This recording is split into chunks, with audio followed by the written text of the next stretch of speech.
I was in the toughest times and I was able to pull myself through, how did I do it? What were some of the elements that made the biggest difference in your life when you did those turnarounds, when you made it through whatever was your toughest times? For me, those toughest times in the very beginning were when I was just a kid and my mom and dad separated, and my mom thought I was on my dad's side, so she kicked me out. She kicked him out already. He'd moved back east, and I was literally sleeping in my car trying to figure out how to survive. And, homeless, trying to figure out what to do. I had to figure out, what am I going to do to change myself? Because first I was just depressed and overwhelmed, and I felt like there's nothing I could do. I had a similar experience in a different way at a totally different stage of life. In my early 30s, when suddenly I was diagnosed of having a tumor in my brain. And all of a sudden, your whole life becomes total uncertainty. And what do you do to turn things around? Well, at the most fundamental level, I did 5 things. And these are the 5 that I invite you to consider and look at in your life to either take yourself to the next level, be able to thrive during these difficult times, or turn yourself around so you can begin to thrive. The first thing I believe you got to do to turn yourself around is really take control of your mind, or specifically, you got to feed and strengthen the mind. The mind is an interesting place, isn't it? I mean, fear can take us over. Uncertainty kind of unleashes all these thoughts that make us start to believe very often that things will always be bad, that we'll never be able to turn it around, or that we don't have the capability. It's just the nature of those inner voices that everybody feels at times. Now, maybe you're not feeling it right now, but I'm sure there are times that you have. So to take control of your focus, what do? Well, I was told all of a sudden I had a tumor, or way back when I'm on my own trying to figure out what to do, I realized that somehow to take control of my mind, I had to feed it. That if I didn't feed my mind, I'd be living on the weeds that came around me. I mean, today, if all you do is, pick up your phone, you've got all kinds of messages that are going to get your full attention, or flip on Google and check out the news, or watch CNN, or whatever it is you do, it's constantly coming at us. One of my first teachers, Jim Rohn, taught me something years ago. He said, Tony, every day you got to stand guard at the door of your mind. He said, I'll give you a good lesson. He said, think about this. What if your worst enemy in the whole world came and dropped some sugar in your coffee? He said, what would happen to you? And I was just a 17-year-old kid just getting started. And I said, what do you mean? I'd have sweet sugar. He said, that's right. He said, what if your best friend, with the best intention in the world, dropped 1 drop of strychnine in your coffee? I said, I'd be dead. He goes, that's right. So remember, life is both sugar and strychnine, and you better stand guard at your coffee. Stand guard at the door of your mind, because things feed in there and you start to accept them. They start to become beliefs. You start to make up meanings that take over your life. My fastest way of combating that when I was first brand new, just trying to figure out what to do with my life, was to read. And I was poor. I was literally sleeping in my car, so I'm ancient enough to remember when there wasn't an internet, and when I would go to the library. And I would go to that library, and my whole goal was feed the mind. Feed the mind for at least an hour minimum a day, and sometimes more than that, where I would read somebody's biography. I'd read the story of somebody who went through some unbelievably difficult time and how they turned it around. And it gave me perspective. Or I'd read a book like As a Man Thinketh. If you haven't read it, it's worth reading again and again. You can read the book in about 20 minutes. Or I'd read Man's Search for Meaning, where all of a sudden Viktor Frankl, a man who was literally living at that time in Auschwitz, losing all of his family, and he figured out how to make it through that time and add value. These stories, these things fed my mind something nutritious, something strong. If we are what we eat, we are what we read, we are what we listen to. Later on, I began to feed my mind, about understanding the ideas around health principles and how people had turned themselves around who had tumors, who had cancer. I did the same thing most of my life, starting when I was 17, by listening to audio tapes. I went out and I was constantly feeding my mind. I didn't let or hope that a good idea would interrupt me or interject itself upon me. I knew a great idea had to be pursued. I had to go after it. I had to feed and strengthen my mind every single day. So I did it with audio tapes, I did it with books, and I did it by literally doing incantations, saying to myself something over and over again with such intensity till my mind began to believe it. So reading, listening, feeding your mind is the first step to get out of that place of uncertainty and to start to re-tap into your real ability to thrive in any environment. What's the second key? Well, number 2 is you got to feed and strengthen your body. As simple as that sounds, if you've been around any of my work at all, I believe physiology first. And sometimes even try to feed your mind. You can feed it, but those thoughts keep coming back. What's going to change that mind faster than anything else is a radical change in your body, a radical shift in your physiology. How do you do it? Well, Think about this. When times are really uncertain, fear creeps in. And what is fear? Fear is something quite physical. It takes a hold of you when it's really there and intense. We've all had that gut level fear, that dark night of the soul at times where it feels like, nothing's going to work. So how do you turn it around? Yeah, you feed your mind, but you also strengthen that body. When's the last time you really pushed yourself? You went on a run, a slight jog or a walk, but at the end, you pushed yourself for that last 2 minutes, 5 minutes, whatever it was, till you felt like your heart was pumping up, like you're going to spit out blood, where there was an intensity in you. I know I sound over the top, but that's how I turned myself around. Way back then, when I was literally just starting my journey, I was 38 pounds heavier than I am now, and I was starting to feed my mind, but it wasn't enough. I had to really feed my body, and the way I did it is I decided to go on this run. I picked up, these, in those days I had cassette tapes.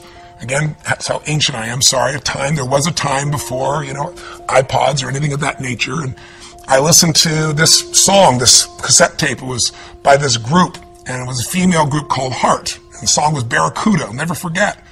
And I went out there, and I decided to go on a run. I hadn't run for God only knows how long, years, and I had a nice big fat belly. But again, I pushed myself so hard, like I had nothing left, and I pushed myself even more. And when that blood started rushing in me, when that was pumping in my brain and my body, or go out and lift weights, go out and push yourself and feel yourself have to force through whatever was your limitation before. When that gets inside you, that physical strength again, that sense of breaking through, every part of you starts to operate differently. Your body changes, so does your mind. What's the third key? Well, that third step is you got to get a role model that inspires you and really shows you the way. One of the biggest things that'll change you once you're mentally and physically strong is you need to believe. You need to not just have a sense of certainty, but you got to believe that there is a pathway to get to where you want to be. Whatever it is you want to change, whether it be your body, your mind, your emotions, your finances, your relationship, you need a role model. So, for example, last October, I realized I only had a few minutes to be on television. How do I get these people that think they've lost their nest egg and it'll never come back to not just think I'm being positive, but show them a real example? That's what a role model is, It's a real example. So I thought, well, the best example is just show them history. So at that time, they interviewed me and they said, well, many stocks have gone from $80 and the last few months they're down to $8. And I said, well, let me tell you the good news and the bad news. Some of those $8 stocks are going to be $5 or $2 or $1. Many of them are going to go to 75 cents. And, people were hold back and saying, well, that's not very positive. I said, well, here's what's positive.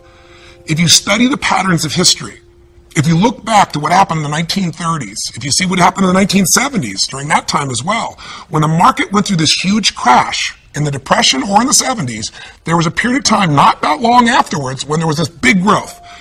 An $8 stock that went down to $1 or 75 cents didn't make it back to $80 right away. That took decades. But a 75-cent stock that had been $80 or 50 or 60 would go from 75 cents to $5 literally in a month or two or three. It's happened twice before. It's happened during the same pattern. There's a role model for this. That means you would go from 75 cents to $5. That's a 2,000% increase. That's a greater return than most investors will see over their entire lifetime. It can happen in 2 or 3 months. You can make it back. Now, I said, but I don't know if now's the time to jump in. I just know that time is coming. You got to study it. And then, I told investors, look at Sir John Templeton. He had just passed away a few months before. I was fortunate enough to know him. If you don't know the name, he's one of the greatest investors in history. And he became an investor, or a billionaire, I should say, by being an investor, and he started with $10,000. How do you do that? He did it because he believed you make all your money at times of maximum pessimism. That was his role model.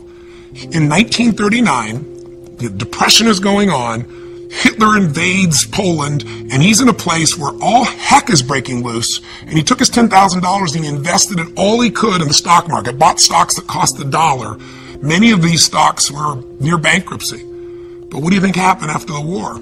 Things got back to normal. The season always comes back. He became a billionaire from those investments. He invested in Japan when no one would invest in Japan because no role model would do that. They just got bombed. The country's down to mud and dirt. He bought things for pennies that grew and he sold them for a huge profit. If you're looking to make your business successful today and you're trying to think, how do I do this in this tight economy? Look around at role models. Who around you is still doing well? There are people. You just got to find them. Look at Zappos. Zappos is a company that only a few years ago was sitting around in a garage, and in this economy, they're thriving, selling shoes. They're going to do $1 billion this year. Or better yet, if you're just feeling like you lost your job, you've lost your home, you've lost your income, your nest egg, or you're facing just unbelievable challenge, then look at somebody like a Nick V. If you don't know who I'm talking about, go to my blog and watch a video of him. I'm shortening his name because it's very hard to pronounce his name. I'll be respectful, but I've got his whole story there. You can watch it. Here's a guy that was born with no arms and no legs. I mean, literally, he can't dress himself, can't move, can't feed himself. He wanted to die. He was totally depressed. And in one day, he figured out a different way of looking at life. He somehow began to strengthen his mind and body, and he got a different role model of what was possible inside of himself. And now, he inspires people all over the world.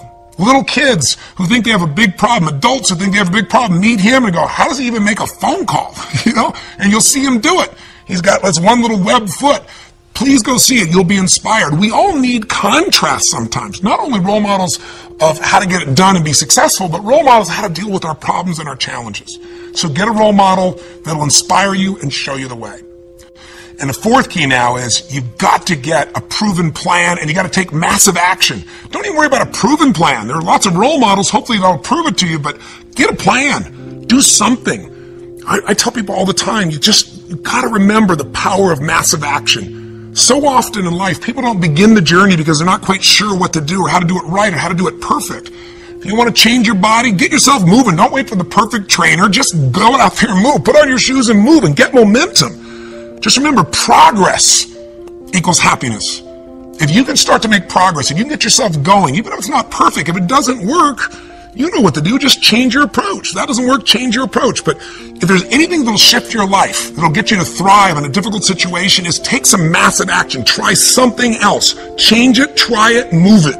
I go on and on this, but I want to be respectful to your time, so let me give you the final key, number 5. Number 5, I think, is the most important of all. So just to remind you, first thing you got to do is feed and strengthen that mind. Read, listen, feed the mind. Take control of that focus. Stand guard at what other people are saying. Focus on what it is you're here to give, what you can control, what you can make happen. Number 2, feed and strengthen that body. Remember, fear, uncertainty, they're physical experiences. So the best way to deal with something physical is get physical. Change that body. Go lift some weights. Go for that run. Do something that's going to get you in that state. If you've been to our seminars, you know exactly what to do. But get that hour of power going, that 15 minutes to thrive, if you're familiar with that, to train your body and mind to be strong again. Number 3, make sure you put yourself in that position where you find a role model that's going to inspire you and show you that way. Maybe it's a contrasting role model. You think your life's so tough? Find somebody with tougher who's really turned it around. Or maybe it's just somebody who's really succeeded, that you can now see there is a way. There's a way through. There's a way to make this happen, even in the toughest times. There's always a way. 4, make sure you get yourself into action. Get a plan, take massive action. And then number 5, most importantly of all of them, feed your spirit. Feed and strengthen your spirit. And there's only one way to do that. It's to find what you're grateful for and to take time, whether it be prayer for you or just taking a moment to think about what it is that's so lucky in your life. There's a rejuvenation in our spirit when we stop taking things for granted. And when, most importantly, what feeds your spirit is to give. To find a way to do something for someone else who's worse off than you are. Because what is this all about? It's about strength, and it's about perspective, it's about action, it's about emotion, and it's about heart. And so many people, miss the opportunity to feel like their life makes a difference. I'm a big believer that motive does matter. That why you do something, people can feel. That people may be skeptical, they may have their judgments or their fears because they've been through so much, but in my experience, ultimately, why you're doing something, people feel. And if you're doing this because some part of you knows that you're here in life not just to get, but to give, then there's a spark that happens in other people because they feel the genuineness of that, and there's a spark that happens in you because it reminds you what you're made for. Thanksgiving is coming, and it's supposed to be a time of giving thanks, right? But unfortunately, for a lot of people, what we're finding is it's just about eating turkey or, eating so much and going and watching the ball game and forgetting what the spirit of the holiday is really about. Many of you who know me probably know the story of what's happened in my life and why I'm sharing this with you right now. Because when I was 11 years old, my family, a young brother and sister, I'm the oldest, and my father and my mother, we were in a position where my father had lost his job and we had no money and no food. And we wouldn't have starved, but we certainly weren't going to have a Thanksgiving dinner, that's for sure. And it was depressing, and my father was saying things to my mother, and mother was saying things to my father that, you never forget and you can never take back. And we were in this psychological, emotional hole, and it felt like nothing could get better. And what changed my life was a simple act of kindness. Somebody who, to this day, I'm emotionally even thinking about it still. That's why I want to talk to you today. To this day, I don't know who it was. But they decided, or knew our family, I guess, and they sent a delivery guy to knock on the door. And, my parents were fighting, so I answered the door. And there was this tall man standing with this big box of food, everything you could imagine for this holiday. And beside him on the ground was this black pan with an uncooked turkey in it. And he said, "Is your father here?" And I said, "Just one moment." And I quickly went over and grabbed my dad and didn't tell him who it was at the door. Just said, you got to answer it, and opened the door. And unfortunately, my father didn't take in the gift. He was angry. He said, "We don't accept charity." He was very intense about it. And it was a seminal experience in my life because I wanted to celebrate. And ultimately, it became a celebration for the rest of my family. But my father didn't take in the fact that strangers can care, that strangers could really look out for you, that there could be an opportunity for you to take in a gift in life. And my father, shortly after that experience, left our family. It was one of the more intense moments of my life. But the beauty that came out of that event is the reason why I'm here right now. Not just talking to you in this conversation here on the internet, but the reason I do what I do is because I was penetrated by this kindness, because the meaning I gave it was that strangers care. And if strangers care about me, then I care about strangers. I got to find a way to give back. And I promised I'd find a way to do that. And so by the time I was 17 years old, I figured out how to do it. I wasn't real successful yet, as you might guess, but I decided I was going to feed 2 families. And I went to the grocery store and I got 2 baskets and I went around and put enough food, for 2 different families to have this incredible dinner. And I started the journey. And I began by feeding a family with 5 kids who I had no clue, but the father had left, and it was destiny for me. Next year, I decided it was so moving and emotional, I was going to feed 4 families, and I didn't tell anybody. And the next year, 8, because I wasn't doing it for the stars on my chart. But eventually, I thought, God, I could use some help. So I got my friends involved, and gradually I grew some of my small companies, and my employees got involved. And I'm really proud to tell you that, 30 plus years later today, we're in a situation now where through the foundation, together with people like yourself, we feed more than 3 million people last year in 32 countries. So my final kind of offering to you, my invitation is, come join me. Let's go out and touch some souls. What I really want is you to have the experience of reaching out and touching a stranger for no good reason except it's right. Because I know what that'll do to your spirit. If you're successful, it's going to make you feel something more than success. It'll give your life more meaning. If you're facing some real challenges and you enter a place like when I went down to the South Bronx, I'll never forget, and entering a place where had no electricity, where people were literally starving, or a man who was literally on the streets, and we brought him this big basket. It was beautiful, and gave him blankets and socks and food. And I literally jumped out of the van. I was with this amazing man from the Salvation Army who was driving me around, and jumped out and handed this big basket, this huge basket to this man. And first he just looked shocked. Then he started to get this big smile. Then he got teary-eyed. And as I was leaving, there was this moment that you never forget. I sent this video to you to hopefully, during the holidays, hopefully add some value to you, to remind you of what I know you know. You can thrive no matter what the obstacle, no matter what the economy, no matter what the challenge. The fundamentals are really basic, and you can take back control of your life. And if you're doing well, it's to say to you, man, you and I, if we're doing well, we have responsibility to give something back. Not only responsibility, but an opportunity. So thanks for listening for so long. I hope this has been helpful for you. Sorry I'm emotional, and I hope this has been helpful to you in your life in some way. And again, I appreciate your time, and I look forward to hopefully our paths crossing again sometime soon. Till then, live strong, live with passion, and God bless you.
tâm gì chuyện đời. Thế mà lại ngâm tương tư ông tầm ba mũi xa tơ, đêm nằm trộm nhớ mơ mơ về ai. Thì ra anh yêu rồi, từ ánh mắt nụ cười, từ đôi môi gọi mưa sao xuyến lòng anh. Thì ra mê em rồi, ngày hay đêm ôm lời, chỉ nghĩ đến em thôi, đó là do anh đã yêu rồi, anh đã yêu rồi, anh đã yêu rồi. Anh đã yêu rồi, anh đã yêu rồi, anh đã yêu em mất rồi.